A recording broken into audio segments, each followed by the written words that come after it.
दिव्यामध्ये नालेसफाई ही पूर्ण झालेली नाहीये. एकीकडे 80% नालेसफाई पूर्ण झाल्याचा दावा महानगरपालिका करते. आपण या ठिकाणी गटर पूजन आंदोलन केलेलं आहे. त्या ज्यांनी सांगितलं ना 80% गटर सफाई झाली, त्याला हाणून इथे गटारात बसवा, म्हणजे त्याला दिसेल की नाले सफाई किती झाली. आज 1,60,00,000 रुपये जी निधी दिली आहे, ती कुठे गेली? कोणाच्या कोणाच्या टक्केवारीसाठी निधी काढली गेली आहे? कोणाच्या खिशात जाणार आहे ही? ह्याचा पहिले चौकशी महापालिकेने केली पाहिजे. आज आपण बघाल की 80% जर नाले सफाई झाली, मग हे काय आहे? आज दिव्यात नाले सफाई सगळे नाले चेक करा तुम्ही. फक्त वरवरती पिशव्या काढायचं काम करतात. खालचा गाळ काढणार कोण? तुम्ही गाळ काढला नाही तर तो पाणीचा निचरा होणार कसं? यावेळी दिव्यात पाणी साचणार. काही नाले तर या इथल्या बिल्डर लोकांनी तर सगळं त्यांची घाण टाकून ते नाले बुजवलेले आहेत.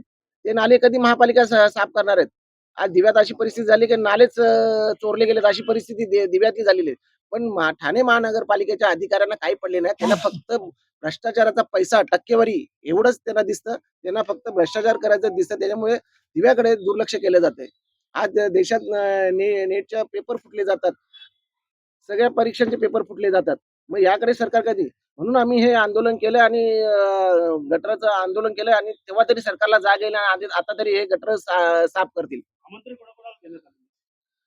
या गटर पूजन आंदोलनाचं आमंत्रण आम्ही माननीय आयुक्त सौरभ राव यांना दिलं होतं. महापौर पिंपळकर मॅडम आहेत त्यांना दिलं होतं. उपमहापौर कृष्णा पाटील आहेत त्यांना दिलं होतं. विरोधी पक्षनेते, गटनेते सगळे पक्षाचे सगळ्या गटनेत्यांना दिलं होतं.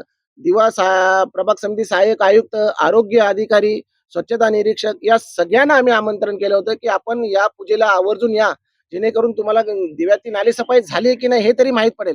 परंतु गेंड्याच्या कातडीचे असलेले हे सरकार आणि यांचे लोकप्रतिनिधी हे कोणीही दिव्याकडे लक्ष द्यायला तयार नाही आणि कोणीही दिव्याकडे बघायला सुद्धा आलं नाही की नालेसफाई झाली की नाही.